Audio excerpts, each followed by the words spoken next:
of the riders referred to it as tour debauchery. 7 ride into the desert, 3 ride out. Who will live? Who will die? Who will attempt to fornicate with a cactus? This is the story of our spring 2010 unsupported bike tour from Phoenix, Arizona to San Diego, California, some 411 miles away via the Adventure Cycling Association's westernmost section of the southern tier. I'm Brent Irwin. I'm from New Zealand in Hokanui, and I come to visit Tom in Fort Lauderdale. He said come to spring break, and wound up riding around the desert in Phoenix instead, which is a real good idea. My name is Justin Bigart, and so we're about to leave on a bike tour that we've been planning for 6 months now.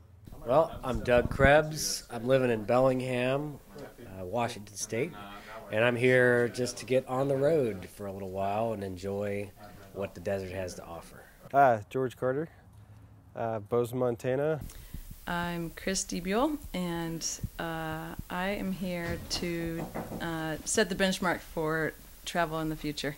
This is the first of my vacations that's going to be spent solely on a bike, and hopefully it's the first of many. Hi, my name is Thomas Pritchard. I'm here in Phoenix, Arizona to ride bike.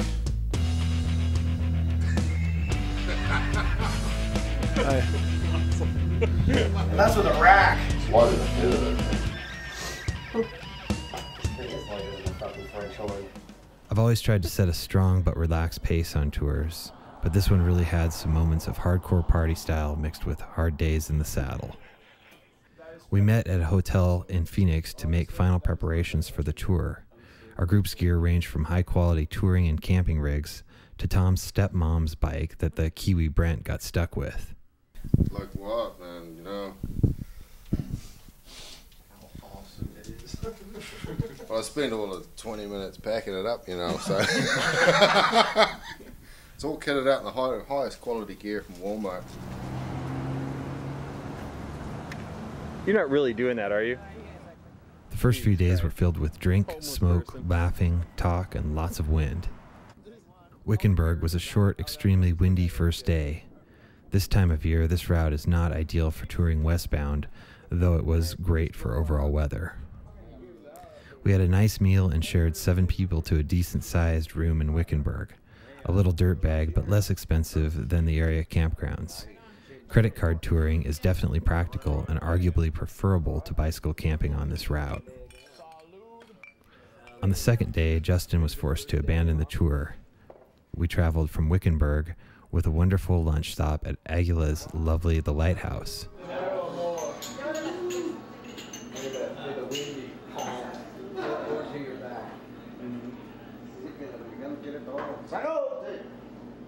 The day ended in a primitive camp in a wash outside of Wendon. The next day was on to Blythe, where we again opted for a cheap hotel, fearing for our security if we were to camp out. Welcome to California.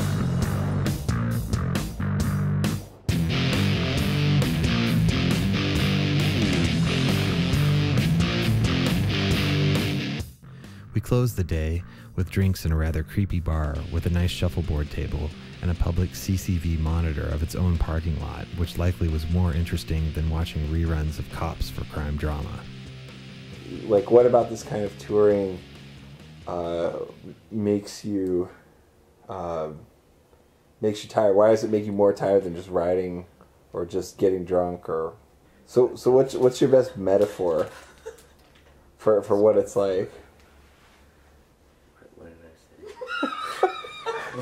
It's like being shook. Shake the baby. Oh, it's like being shaken. Don't shake the baby. In front of Don't shake the baby. in front of a sun lamp. Yeah, in front of a sun lamp that's going on for 8 hours. While you're on a treadmill. Yeah. 8 hours. And then somebody starts throwing glass out in front of you randomly, like. Day 4 would end in Glamis in Motor Sand Dune country, a somewhat bizarre place for 4 bicycle riders.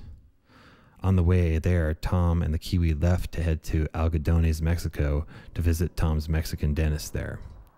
It was sad to see them go, but the pace quickened and the Kiwi was about to die, though he would never admit it. This is the beginning of day 5, and we're in the kind of the dune section now.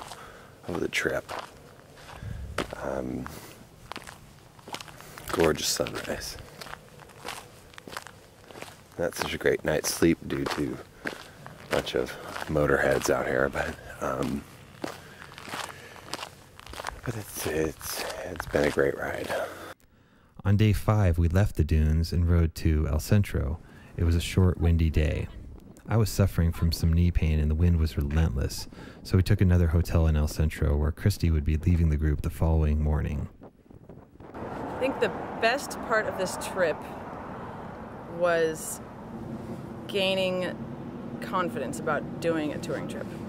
Definitely is the biggest thing for me was being afraid that I was going to hold the whole group up or not be prepared or not being able to be capable of doing it. And as we have found out, it's easily 90% mental, and the other 10% is probably mental too. I don't know if I'd really say there were many the only downfall is that we didn't realize how long it would take, and we had a lot of wind in our face most of the time. So the only downfall I would say out of this whole trip is that I have to go back to work. I would so much rather be going up this massive hill and let it kick my butt than go to work tomorrow. But that's not in my cards. So, you know, I'm gonna have to say goodbye and cut it short, which is a bummer. But if anyone out there is considering doing a touring trip, it's definitely recommended. We did the first of the 2 serious climbing days, ending in Jocumba at the hot springs there. So not too bad. Do you guys agree? Not too bad a climb. Could do it again. Yeah. Not today. Not today. We had a nice dinner and enjoyed a soak in the hot springs.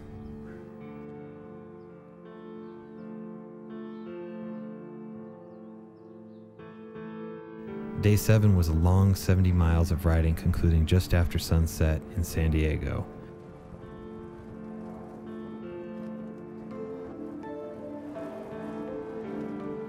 We closed out the day with friends and one more night of Mexican food and probably too many drinks, and even some hippie jams.